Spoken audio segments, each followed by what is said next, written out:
la joie de participer à cette grande rencontre politique de tous les cadres de PPRD.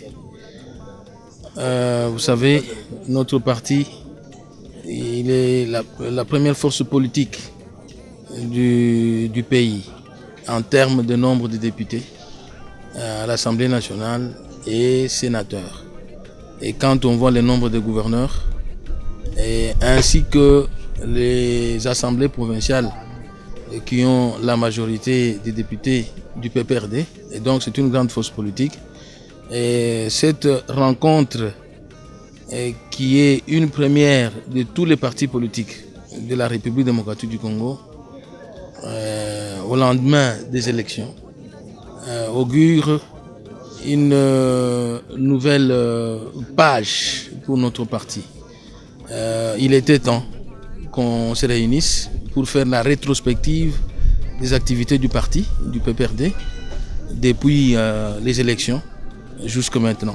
Les élections, comme vous le savez, et nous avons gagné au niveau des législatives, mais au niveau de la présidence, nous avions échoué. Mais nous sommes en coalition, ce qui veut dire que le PPRD continue à être un parti du pouvoir. Alors, effectivement, nous devons regretter parce que c'est un pouvoir, des grands pouvoirs qu'on a perdus. Mais le fait de garder notre majorité au Parlement fait de nous la première force politique, comme je l'ai dit tout à l'heure. Et donc faire la rétrospective de ce qu'ont été nos activités depuis les élections jusqu'à maintenant.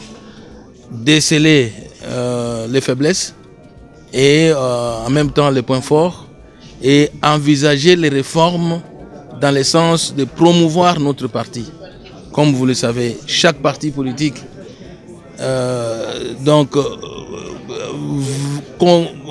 conquérir le pouvoir, chaque parti politique.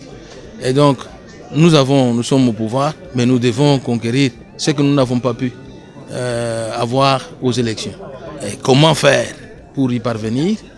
Ça a constitué vraiment l'objet de cette rencontre, cette grande rencontre. Et donc, je tiens à féliciter le président national du parti, le camarade Joseph Kabila Kabange, qui a pourvu aux moyens afin que ces assises se tiennent ici à Lubumbashi. Et notre secrétaire permanent, notre camarade Emmanuel Ramazani Chadari, et tous les camarades qui ont participé activement à ces assises. Vous voyez, nous débutions ça de 9h à au-delà, donc jusqu'à tard. Tout le monde, il y a eu des ateliers, nous avons travaillé, on a mis du sérieux à ces travaux.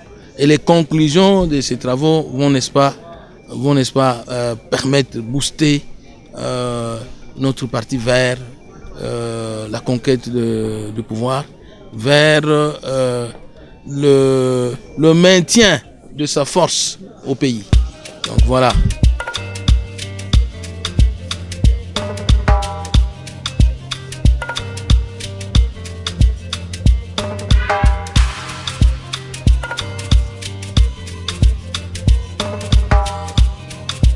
Je sais que notre parti au Kasaï oriental a eu un seul député national aux élections de 2018, un sénateur, un député provincial. Il y a eu les raisons pour cela. Nous avions dénoncé ce qui devait arriver, un complot contre le PPRD, dans notre rapport daté de 2 mois avant les élections. Mais je sais que un complot, il y a eu certaines personnalités de la CENI qui n'étaient pas d'accord que le PPRD maintienne sa force au Kasaï oriental. Et donc nous avions dénoncé ça. La hiérarchie du parti détient notre rapport. Et donc malgré ça, le PPRD jouit de la confiance de notre population. Mon récent retour en Mbujimaï le prouve. Il y a eu les millions de gens qui ont envoyé mon quartier, qui ont envahi ma résidence, qui ont vu que les promesses faites, les discours de l'opposition n'étaient que pour faire les hautes toits de là que je m'y mette. Il n'y a pas le congrès. Aujourd'hui, la mesurette de maïs en Mbuji-Mayi, rien ne se fait, rien ne bouge. Rien ne bouge au Kasaï oriental. Il n'y a aucun chantier ouvert. La mesurette du maïs qui n'a jamais dépassé 2500 francs, aujourd'hui, elle coûte 7000 francs. Vous pouvez imaginer la misère de la population. Et donc, tout ça, c'était simplement des discours pour tromper notre population, gagner le pouvoir et commencer à lui raconter des trucs du genre on va faire, on continue à promettre, même si on est au pouvoir. Voilà ce que la population a constaté. Et donc, cela constitue un atout pour nous, pour pouvoir améliorer notre score aux élections prochaines.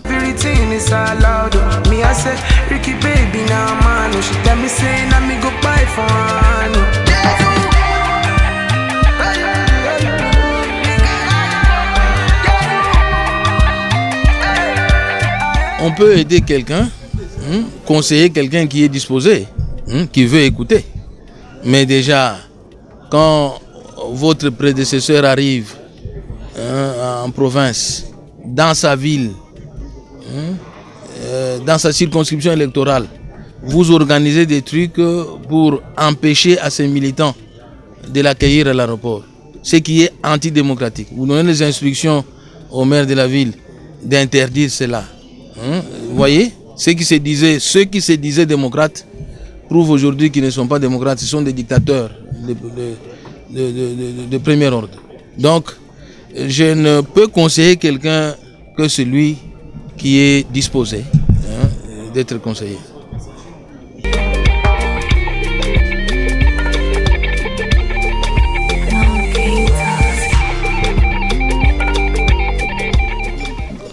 Ceux qui disent ça, vous savez, je peux vous donner un passage biblique qui dit que mon peuple meurt faute de connaissances.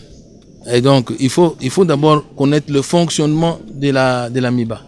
L'AMIBA est une société qui est marge du portefeuille, du ministère du portefeuille.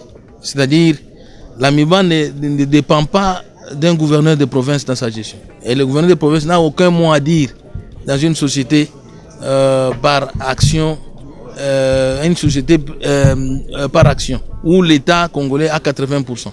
Donc, sa gestion dépend du pouvoir central. Et donc, le conseil d'administration qui est mis en place, nommé par le président de la République, et le directeur général, ce sont ceux-là qui gèrent l'AMIBA. Et quand il y a des problèmes à l'AMIBA, cela ne dépend pas d'un gouverneur. Vous voyez, tout ça, ça constitue les messages mensongers destinés à déstabiliser quelqu'un qui est considéré comme un rival de taille, capable de déstabiliser leur organisation. Donc voilà, les langues qui débutent des choses pareilles, je les qualifie toujours les politiciens de mauvais goût.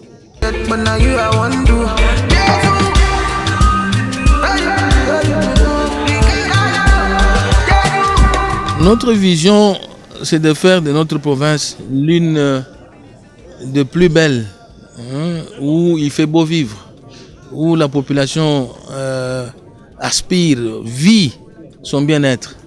Et donc, pour y parvenir, il faut que le peuple comprenne que sa destinée dépend de lui-même. Il ne dépendra de personne ou d'une famille. Donc, quand on enlèvera ça, parce que on a l'impression que la plupart de nos populations pensent qu'il y a une famille qui peut tout faire.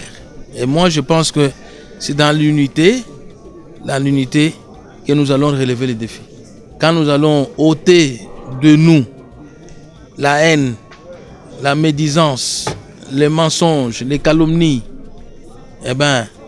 rassembler autour de nous, tous les fils, toutes les filles de la province du Kasaï oriental pour réfléchir sur les voies et moyens à mettre en œuvre pour relever les défis, eh ben, nous allons y parvenir.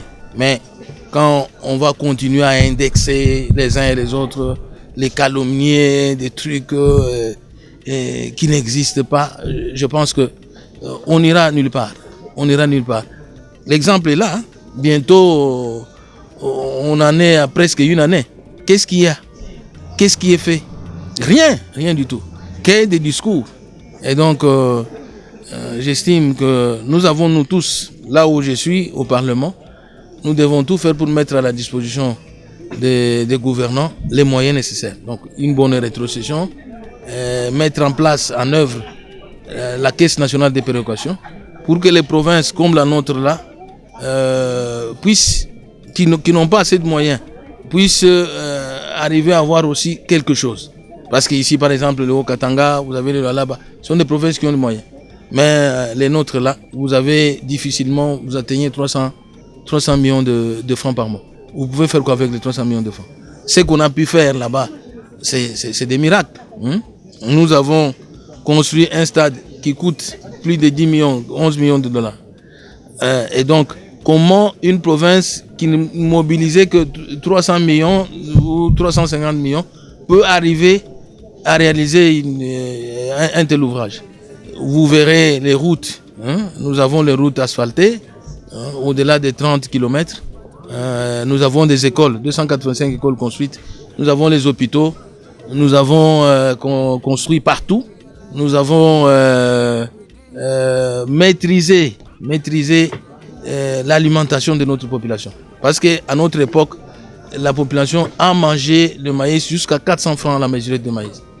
Et donc, quand nous faisons la moyenne de nos 12 ans, on n'a pas dépassé 2000 francs par la mesurette de maïs. Aujourd'hui, cette mesurette coûte 7000. Vous pouvez comprendre le rôle qu'on a joué dans la province pour ça.